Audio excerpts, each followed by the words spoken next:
hoy nosotros ya vamos a abordar un ámbito distinto que corresponde con el capítulo 8, que lleva por título El derrumbe de la ley natural moderna.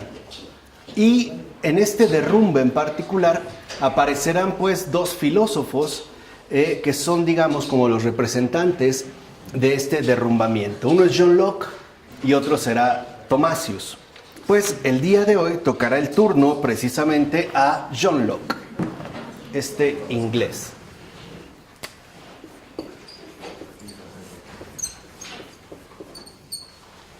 Veremos pues a John Locke. ¿Qué pasa con John Locke? Para empezar, John Locke hace una promesa. De hecho, él promete una ciencia de la moralidad. Ese es, digamos, como una de las tesis más fuertes que él elabora. John Locke hará una promesa. Acuérdense que estamos hablando de la invención de la autonomía, ¿no?, en relación con la historia de la filosofía moral moderna. Y él promete una ciencia de la moral o de la moralidad. Lo que es un hecho es que una ciencia como tal acabada y, digamos, sistemáticamente elaborada no lo logró, pero dio como algunos atisbos y avanzó una buena parte del terreno en base a este propósito. Por ejemplo, en el ensayo sobre el entendimiento humano, en el libro 1 en particular, lo que va a hacer Locke es negar de manera rotunda que la moralidad tenga algún aspecto innato.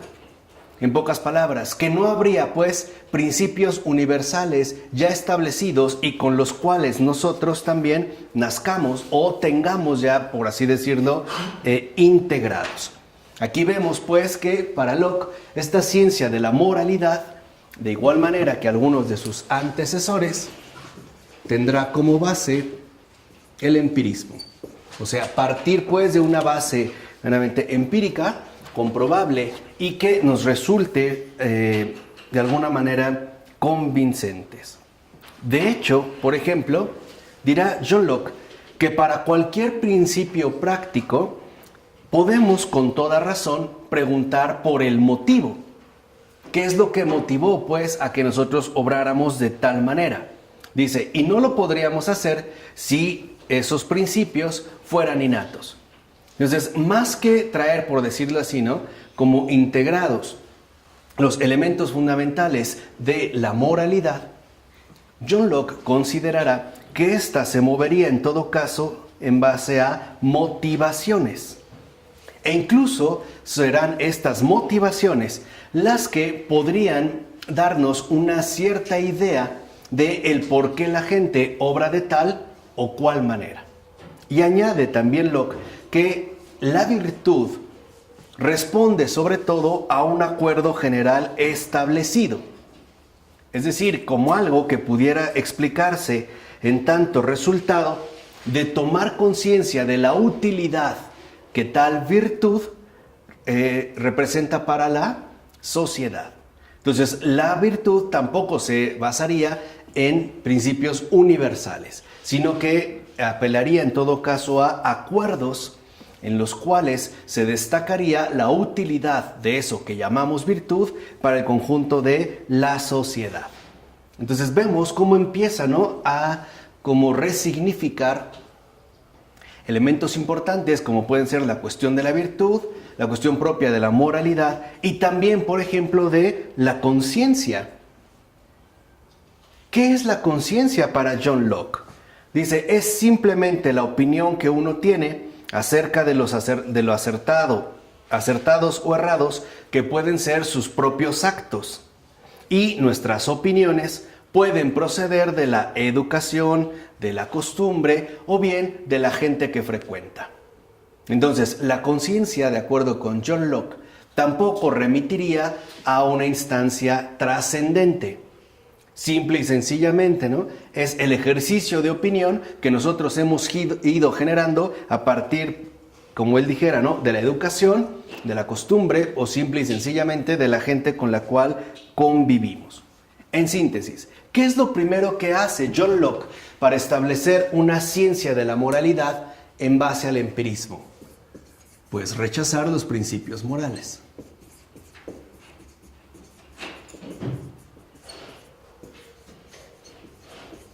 Ese es como el primer paso grande que lleva a cabo John Locke en su ensayo sobre el entendimiento humano para poder elaborar esta ciencia de la moralidad. De hecho, dirá John Locke, lo que nosotros llamamos moralidad tiene que ver con leyes y códigos y por lo tanto con obligaciones. Y es justamente estos factores los que exigen conceptos que solo podrían competir a la figura de un legislador. Ahora, de acuerdo con John Locke, el primer legislador es Dios. Coloca a Dios como el primer legislador, es decir, el que nos ha dado precisamente estas leyes y estas obligaciones. ¿Cómo, o digamos, a partir de qué mencionará John Locke a Dios? Pues a partir de su creencia de que es Dios quien nos dio la facultad de raciocinio. Además, es una facultad suficiente para permitirnos descubrir todo el conocimiento que necesitamos nosotros como seres humanos.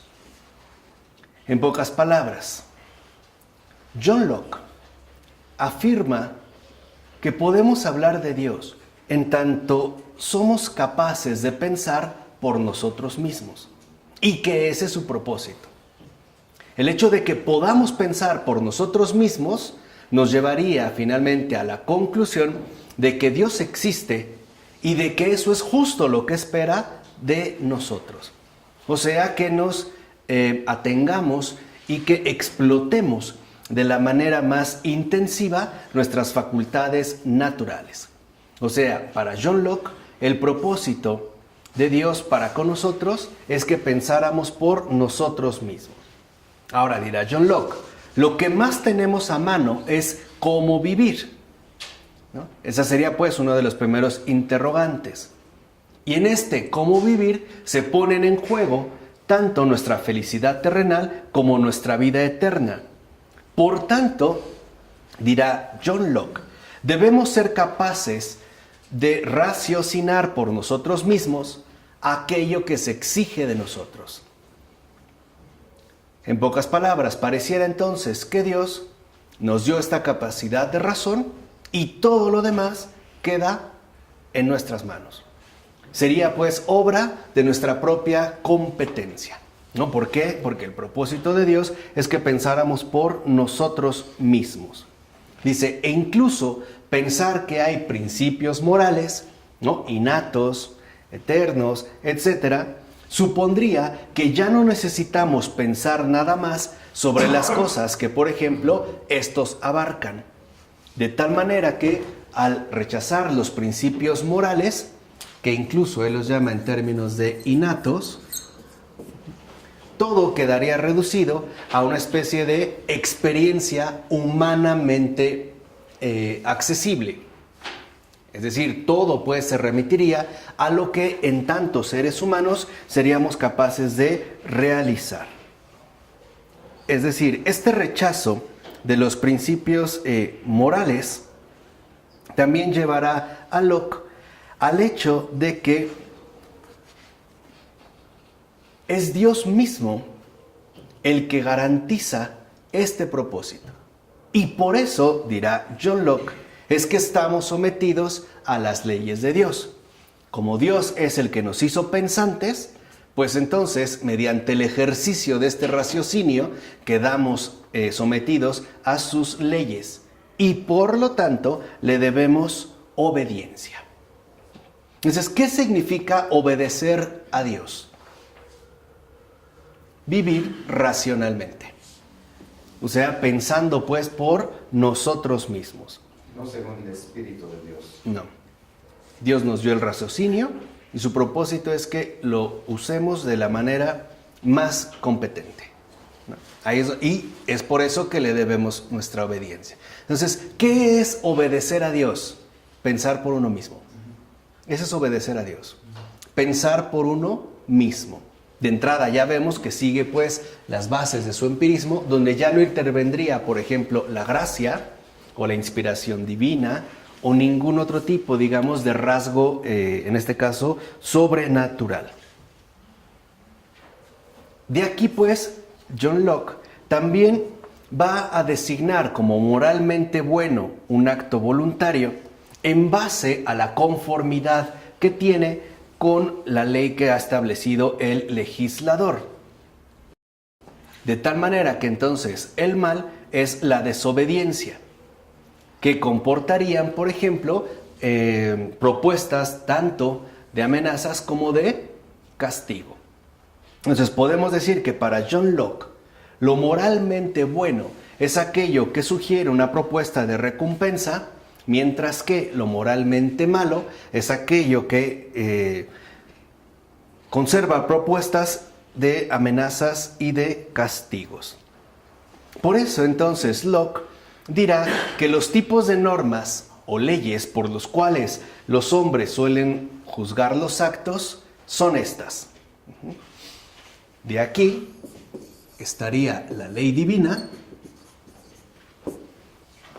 pasaríamos a la ley civil y finalmente, de acuerdo con John Locke, pasaríamos a la ley de la opinión o la reputación.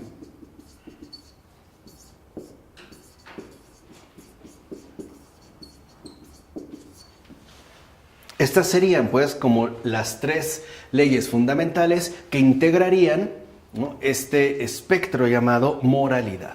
Ahora, la ley divina, de acuerdo con John Locke, o sea, la ley que Dios da a conocer por revelación, sea por la luz de la razón, dirá John Locke, es la única piedra de toque de la rectitud moral.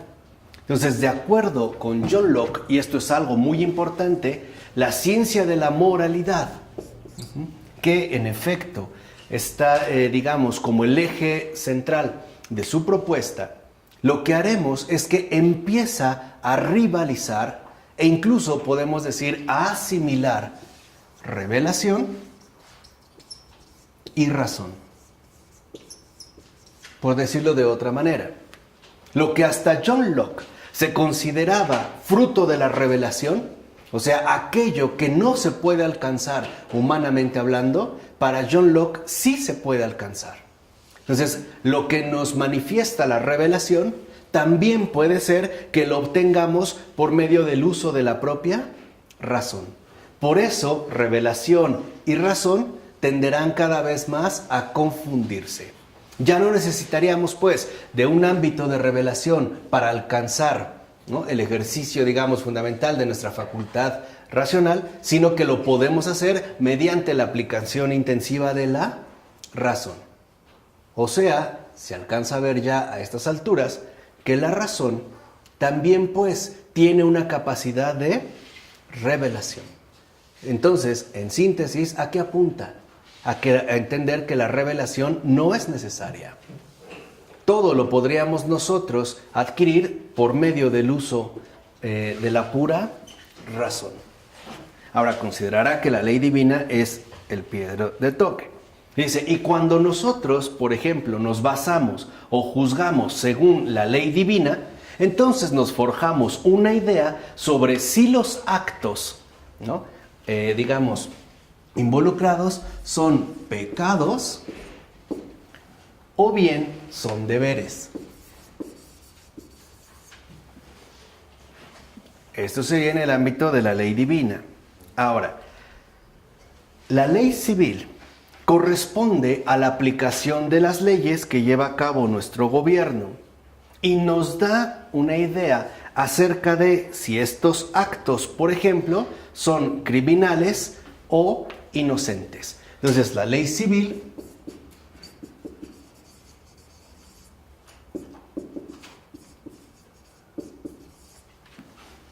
Nos daría una categoría para poder identificar los actos criminales o bien los actos inocentes. Y finalmente dice, cuando nos damos cuenta de los actos tal como aparecen pues ante los demás, es decir, ante los demás miembros de nuestra sociedad, entonces los podemos nosotros catalogar en base a vicios o bien virtudes.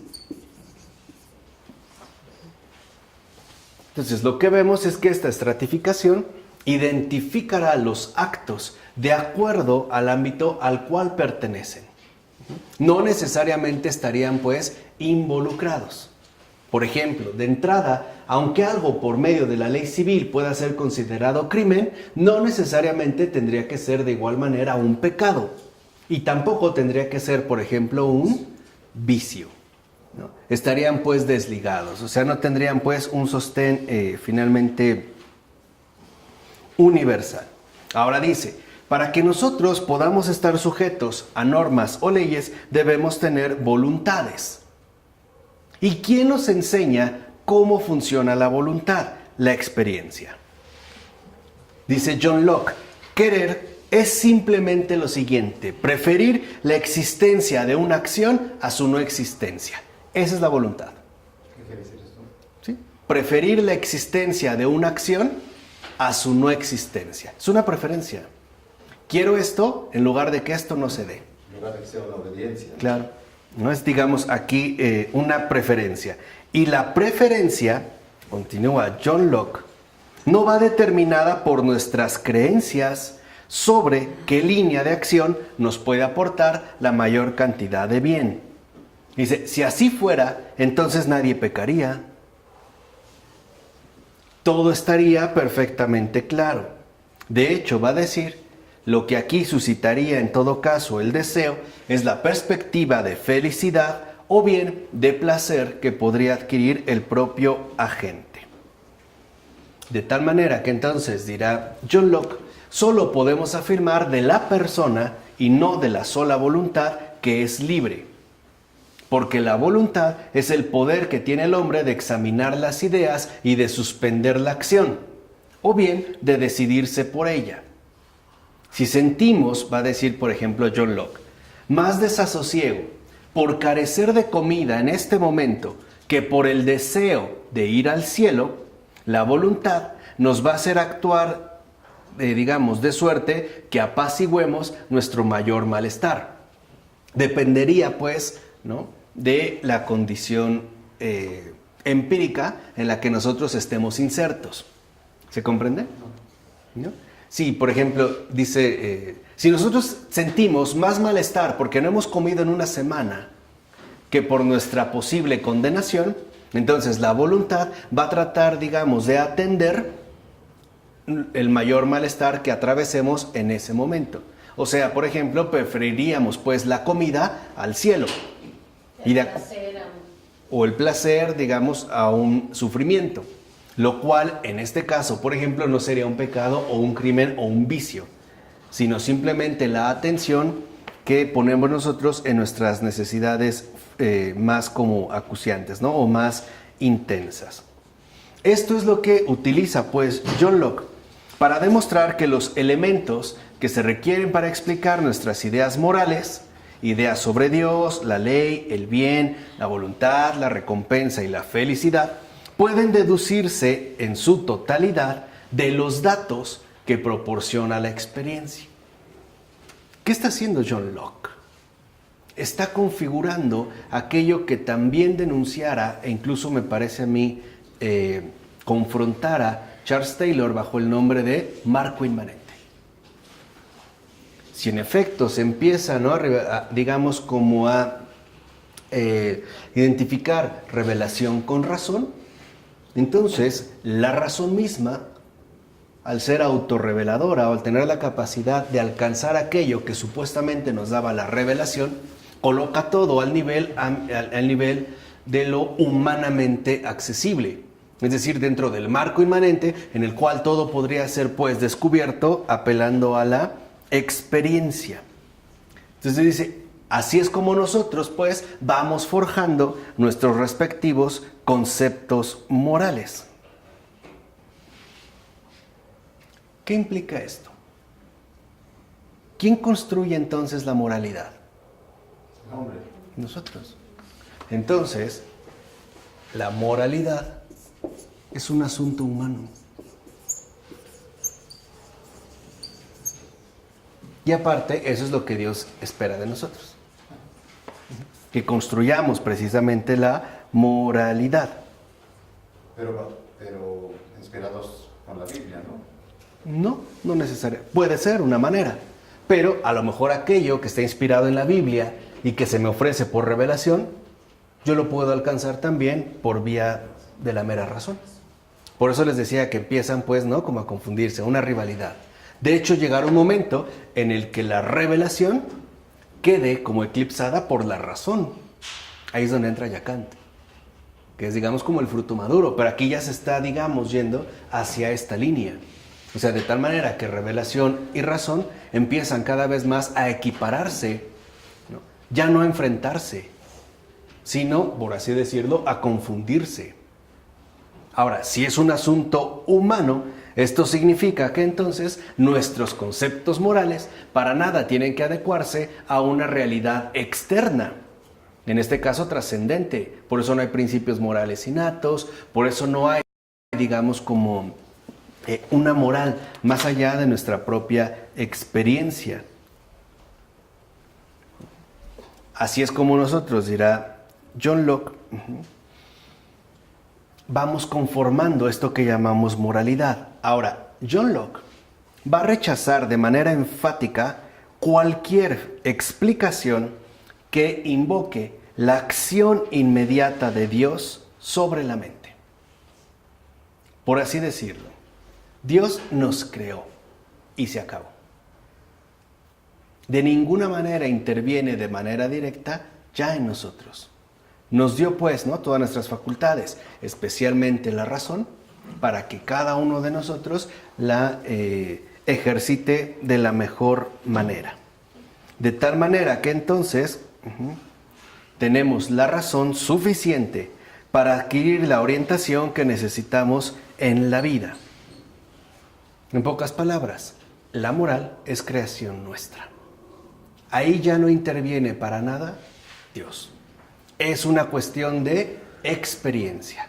Por eso les decía, aunque si apeláramos a la ley divina en términos de pecados, deberes, o a la ley civil en términos de crímenes o actos inocentes, o siguiendo la ley de la opinión o la reputación en términos de vicios y virtudes, esa es invención nuestra.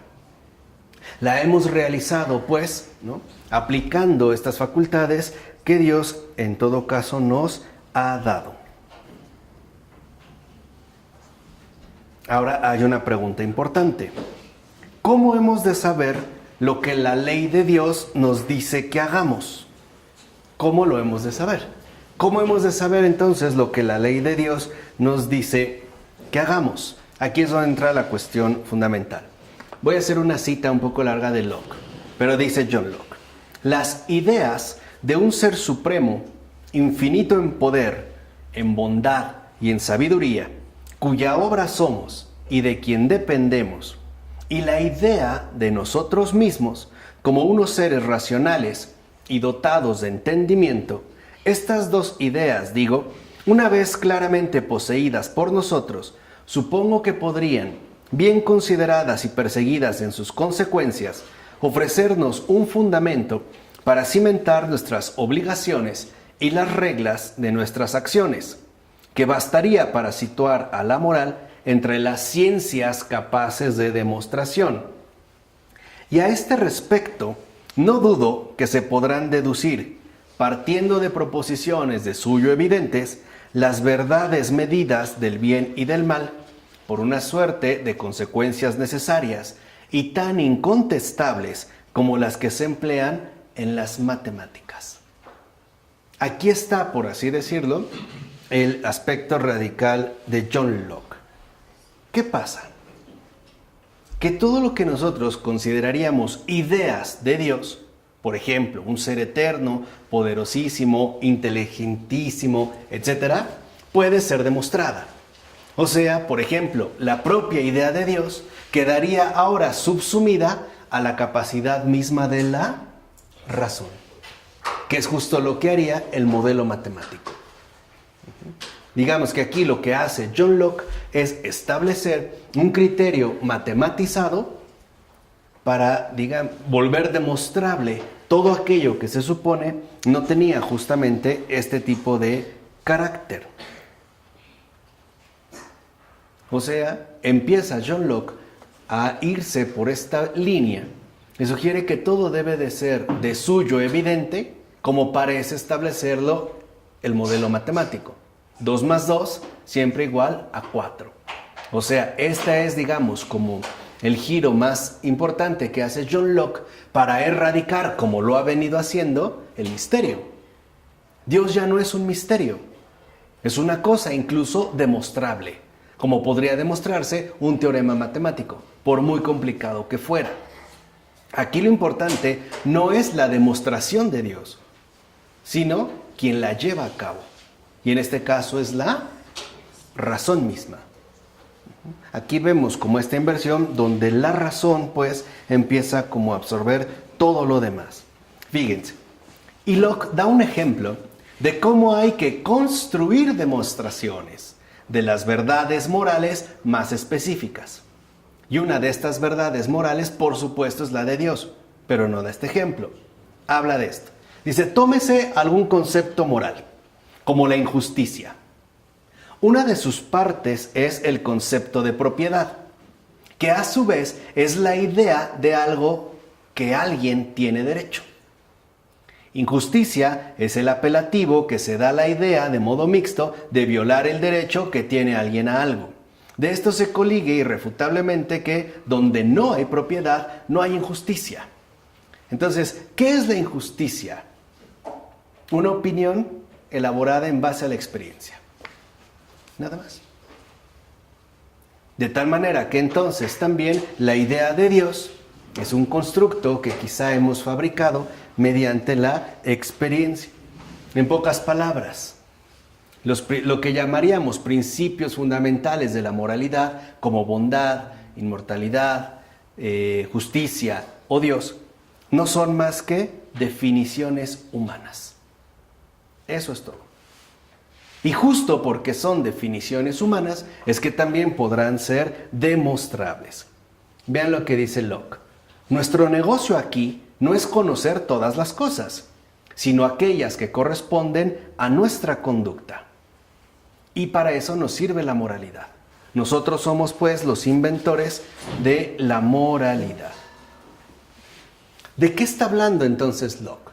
De un Dios sin atributos morales. Esos atributos morales son constructos nuestros. Son pues, asuntos humanos que nosotros hemos ido elaborando mediante nuestra propia experiencia. De tal manera que podríamos decir entonces que Dios no es ni bueno ni malo. Es este ser, como él lo decía en su cita, es ese ser supremo, infinito en poder, en bondad y en sabiduría, pero que carece de cualquier tipo de atributo moral. Es, por decirlo así, amoral. No inmoral, simplemente amoral. Dijimos, ni bueno ni malo.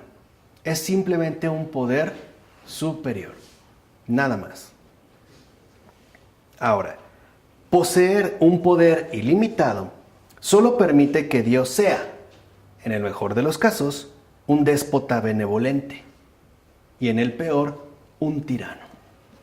Esa es una de las ideas que, a mi parecer, más han tenido impacto en nosotros. Parece obvio, o resulta obvio más bien, que si se concibe a un Dios sin atributos morales, entonces lo que nosotros entenderemos sobre Él es que o bien es un déspota benevolente, o sea que nos podría aniquilar pero nos da chance, o bien es un tirano, que lo único, digamos, en lo que se afana es jodernos la vida. Esa es como la tendencia. ¿Por qué? Porque no tendría, pues, como un atributo definido.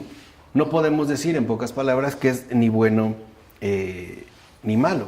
E incluso va a decir John Locke, la prueba de la existencia de Dios no demuestra para nada que Dios sea naturalmente bueno. Lo único que podemos demostrar y por ende saber es que fuimos creados por un ser eterno, sumamente poderoso e inteligente. Ahora, este ser sumamente poderoso e inteligente, al que según Locke le debemos nuestra existencia, ¿no podría ser también el demonio?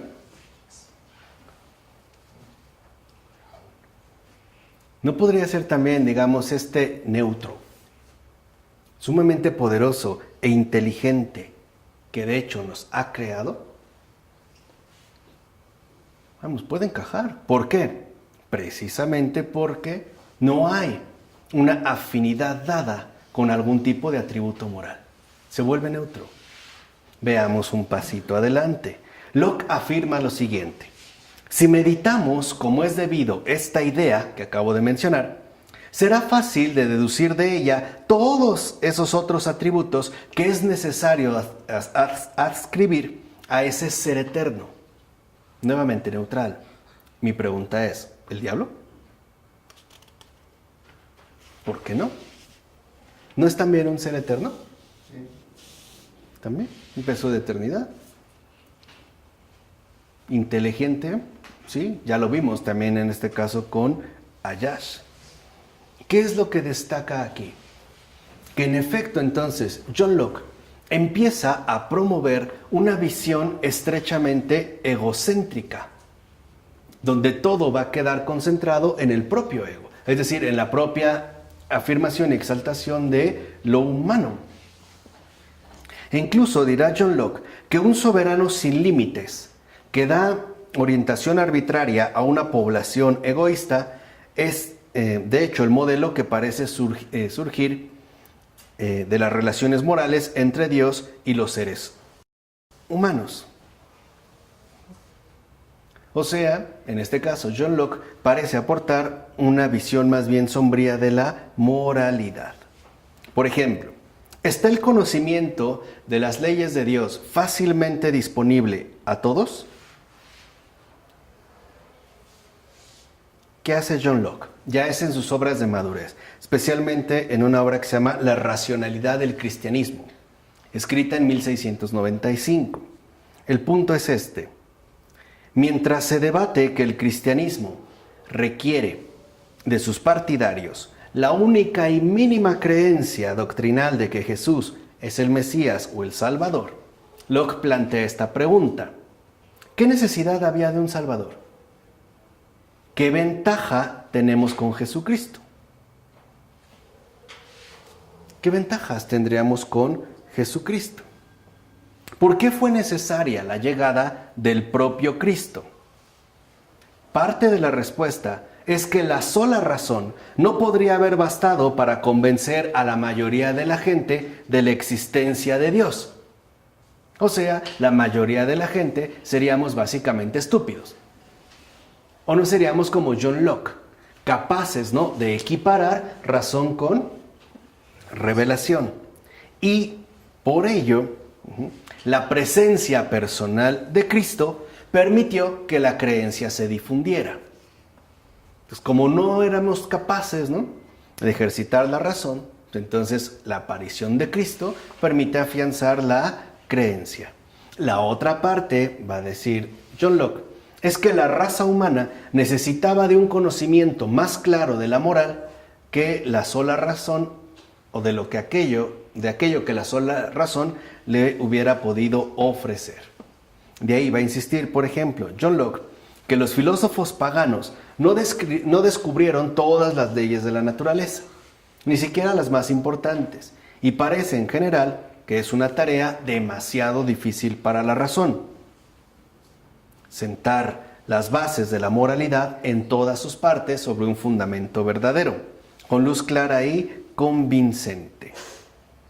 Por ello es que necesitábamos el conocimiento de que los preceptos son el mandato de un legislador supremo que recompensa y castiga. Y que por lo tanto de ahí podríamos pues basarnos para transformarlos en leyes morales. Por eso era necesario que Cristo nos lo enseñara. Ahora, de entrada, uno puede ver aquí un problema grave.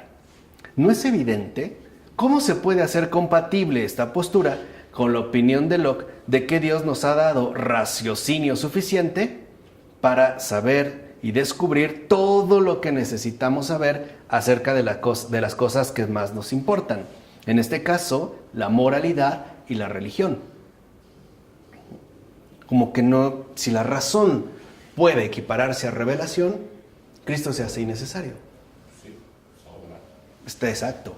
Va a quedar de sobra, queda sobrando. Ahora, no nos es de mucha ayuda su afirmación de que ahora Cristo ha dejado claro que Dios establece leyes y nos ha dicho en qué consisten y que podríamos demostrar que son razonables. Porque bien pudiéramos suponer que fuimos nosotros mismos los que las descubrimos y que en pocas palabras Cristo se haría pues superfluo. Este también es uno de los peligros fundamentales. Aquí puede ser como un poco más evidente por la manera filosófica en la que lo expone. Pero también seamos sinceros, para muchos de nosotros nuestra inteligencia, nuestra razón está descristianizada. También suponemos que la razón no necesita de Cristo. ¿Y qué es lo que nosotros hemos intentado, ¿no? Desmentir con todas nuestras clases? ¿No? Como nos decía uno de nuestros suscriptores o asiduos, ¿no? De los que siguen pues los videos. Hacemos una pastoral de la inteligencia, ¿no? Y es también lo que se necesita, siguiendo la indicación de Joseph Ratzinger, ¿no? Este papa de la razón. A veces pensamos pues que la razón no necesita de la intervención de Cristo, como que ese es, ¿no?, nuestro lobby privado, donde se tomarían las decisiones más importantes desgraciadas, o sea, sin la gracia o sin la asistencia de la gracia. Podemos criticar a Locke, pero de alguna u otra manera compartimos hasta cierto punto más, ¿no?, en mayor o en menor medida, la convicción pues de que la razón funciona bien por sí sola y de que la razón puede, ¿no?, darnos buenos resultados sin el auxilio o la intervención directa de Dios en la mente, es decir, de la gracia.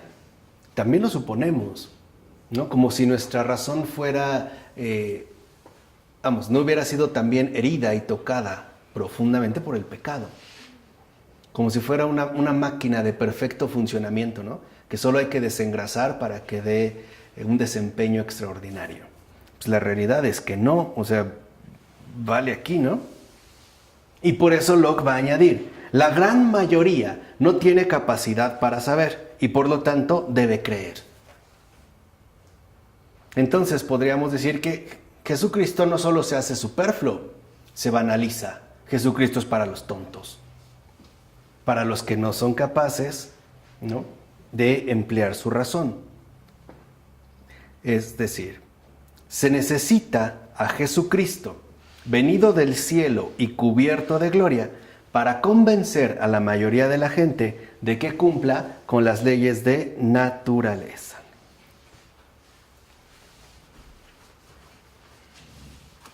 En pocas palabras, vamos, Jesucristo no sería más que el complemento necesario para aquellos que no se dejan guiar por el uso de la pura razón. Nada más. O sea, aquellos que en lugar de razón necesitan quedarse en el creer. Es un complemento. Pero en tanto complemento ya no es estrictamente algo necesario. Se empieza pues a establecer esta distinción entre saber y creer. ¿O no es este acento que proviene de John Locke, peyorativo y negativo, que se le ha adjudicado al creer, en tanto se le puede llegar a identificar como algo carente de razón? ¿No es pues esta idea lockeana, ¿no?, de que los que no son capaces de pensar necesitan creer? O sea que la creencia es para estúpidos, pues. Para aquellos que no han alcanzado el uso adecuado de la razón. Por eso, por ejemplo, dirá Locke, Las leyes son suficientemente claras para que el jornalero y la tejedora puedan obedecer una vez que han recibido la instrucción necesaria. Sin embargo, no serán capaces de entender por sí mismos por qué las leyes son vinculantes para ellos. Por eso, aquí entra, digamos, otro de las cartas fuertes de John Locke. Lo importante es que Jesucristo nos ha venido a enseñar a obedecer a Dios, obedeciendo a otros hombres. ¿A quiénes? Pues a los que sí han alcanzado el nivel máximo de la razón. Es ponerse pues en manos de los inteligentes. Es decir, de los que han usado pues su razón. Por eso, al elaborar sus 2 tratados de gobierno, dirá Locke que Dios hizo al hombre de tal manera que no era bueno que estuviera solo. Es por ello que Dios, dice Locke, lo puso bajo fuertes obligaciones de necesidad, conveniencia e inclinación que lo llevaron a vivir en sociedad. Y además lo dotó de razón para que esto se pudiera hacer posible. O sea, la voluntad de Dios es que hagamos todo lo necesario para que se cumplan sus propósitos. O sea, lo que Dios quiere es que nuestra voluntad se imponga, porque para eso nos la dio. Lo mismo que ocurriría pues en el caso de la razón. Y por eso es que para salir adelante nos vemos como obligados a formar organizaciones políticas. No, digamos, es por una mera necesidad, no por algo, digamos, más trascendente. Y por ello es en base a esta necesidad que John Locke prácticamente no va a decir nada en su obra publicada sobre la caridad. Porque sabemos ya que la caridad roza el ejercicio exclusivo de la ¿qué? De la razón.